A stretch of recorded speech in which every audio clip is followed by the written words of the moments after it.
Mem.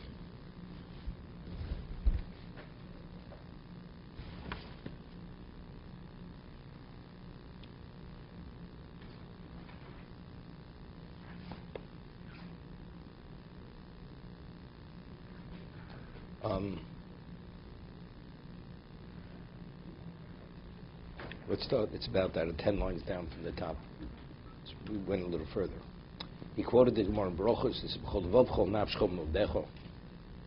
Okay, so he cited Reb Lezer Godel says, if it says B'chol nafscho, what does it say B'chol modecho? A person's willing to give his life. You have to tell me if a person is obligated to give his, all his possessions, right? And if possessions have greater value, so what does that say? You have to give your life. It's understood.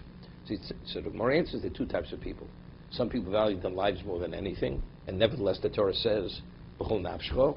And some people, they value their possessions more than their lives. It says B'chol modecho. It's addressing two types of people. That's the Gemara's answer. Hini razal api chochmosom nostu pirush omuk elakosu shel v'avte es Hashem elokecho.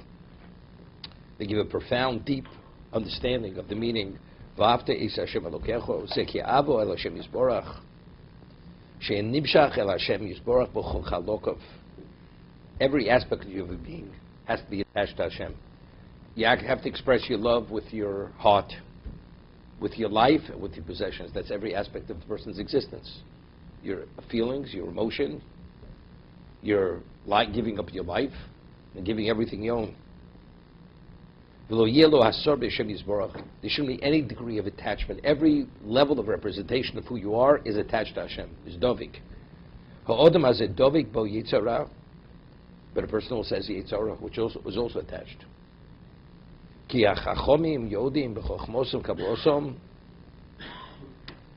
Chachomim, they know through their wisdom and through their Mesorah, the Kabbalah.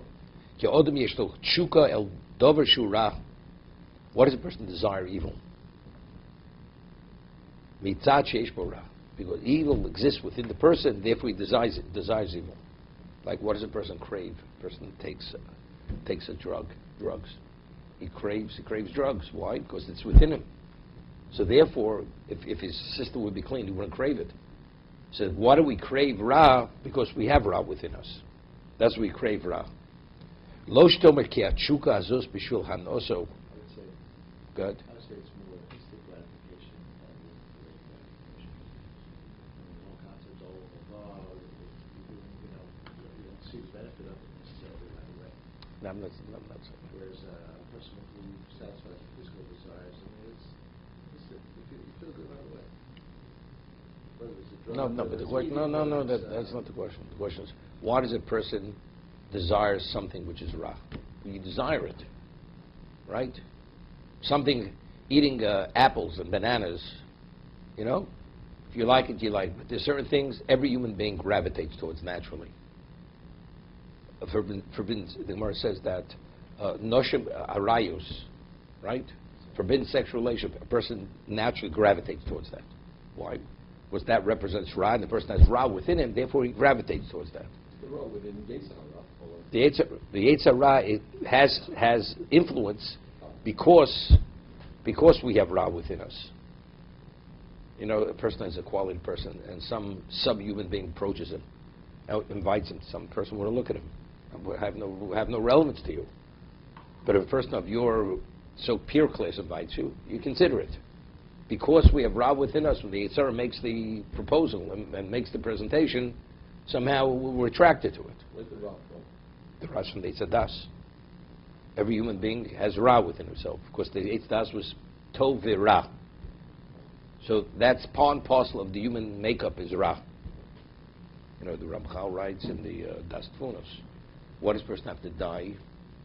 It says at the end, the Gemara says at the end of Sanhedrin, that before Tchias HaMesim, everything reverts back, every human being reverts back to dust. Even people who did not decompose in the ground. The last second, they decomposed and are resurrected immediately. What do you have to have the decomposition? So he explains that the Ra, the Ra that's in the person, that Ra cannot be extracted. Impossible. Tshuva, it's so embedded, it cannot be. So what happens? The body decomposes, it becomes dust. And what does Hashem resurrect? He doesn't resurrect that part. That part remains in the ground. He only resurrects the pure matter. I thought I'm pre-sin. That's so. Therefore, it's pre-sin. Pre-sin plus all the good that you did in the previous life. So therefore, when a person is resurrected, it's at this very advanced spiritual level. Okay? It's like the kli that you have to break before you can kasher it. No, you don't kasher it. Breaking is the kasher, because it's not a clean anymore. But the whole idea is the ra remains in the ground. It's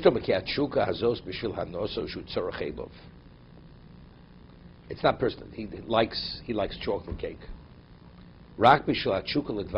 Because since there's some level of ra, therefore the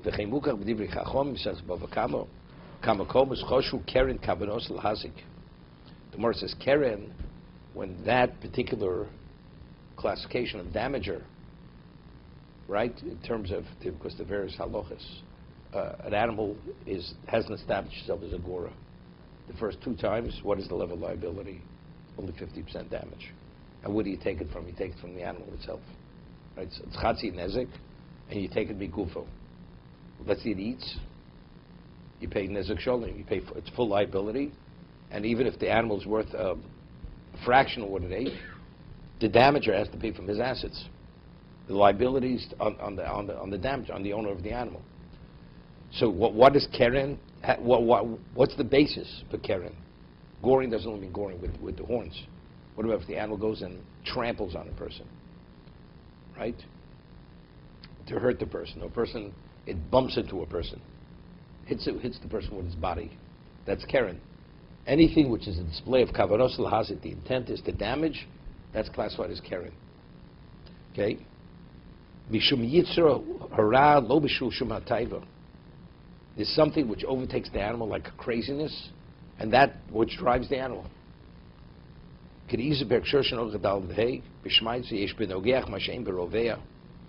gora has something which is different than a rovea. And that same koach, rovea is a person who has relations with the animal, or the animal comes upon a human being. He says, but the words of Chachomim are clear to anyone who has any comprehension of Torah. The sof, if a person would detach himself, remove himself from Hashem, as a result of the ra yitzara that exists within the person, the sof, bechina zol sheish ba'odam yitzara, yeshiluk el odam min Hashem yisborach. If a person allows himself to be subject, here, he says something. Factually, even let's say a person doesn't succumb to his yitzhara. You don't succumb, but you have it. Because you have it, you're not fully attached. That's already an impediment. Of course, the ra that exists within us. But what about a person who serves God? You give your life.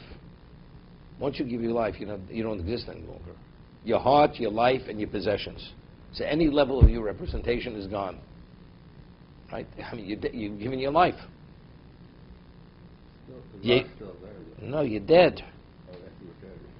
You dedicate your heart. So if you fully dedicate your heart to the ra in the heart, is what is being forced. It's not you're in a neutral state. You're submitting it and you're suppressing it. Neged atzmo shalom, it's the essence. The Yitzhara. The Yitzhara has influence on our heart. That's our attitudes. But where does it exist? It exists within our physicality.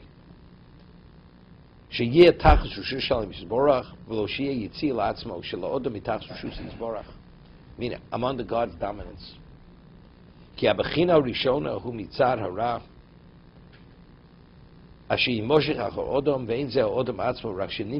gravitate. I just want to go further now, because you have to learn halacha.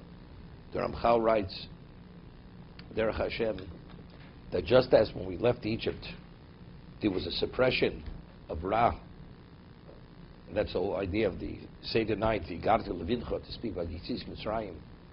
And when you discuss it, and Chayvod Niros Azatzki Liyotz Mitzrayim, you see yourself as if you left, just as then, the Ra was subordinated, and that's why they were extricated from its total control. Identically, when you discuss it, you activate the forces and you become a beneficiary of all the forces of the night of Yitzis Mitzrayim. But he says every day we say Zech Yitzis Mitzrayim twice a day. When you say it, it's also you're actually minimizing the influence of the Yetzer Hara, because that's the Yitzis Mitzrayim. Yitzis Mitzrayim was an extrication from that influence of the Yetzer Hara, of the Ra. So, and you're to some degree a beneficiary of that whenever you say Asher you're a beneficiary of that. But it's good because what as he's saying, but he's saying that when a person loves Hashem with all his heart, that despite we have Yetzer Hara in our heart, we say we're doing in either case. So we're dragging it. It's interesting. The Gemara says in Kedoshim, in Pogach, but Benuvel Zed says, Barasi Yitzhara, Barasi Lo Torah Tafli. Right? I created an evil inclination. I created for it the Torah as an antidote. So the Gemara says in Kedoshim, in Pogach Boch Menuvel Zeh. You know what a menuvel is? This unsightly, unseeming character meets you up. Meets up with you. What do you do with him? What do you do with the Yitzhara? Moshchei lebeis hamedrash. Drag him to the base medrash. Got it? So you're bringing Yenach Everman, you bring him to the base medrash. And by bringing him within the walls of the base medrash, that already he's controlled. He's already subordinated. Because Torah itself, that's the antidote. That neutralizes him. That incapacitates him. The Yitzis Mitzrayim is like... Yitzis Mitzrayim. Is like when you say it, you're attaching yourself to that moment. Right, but it's so...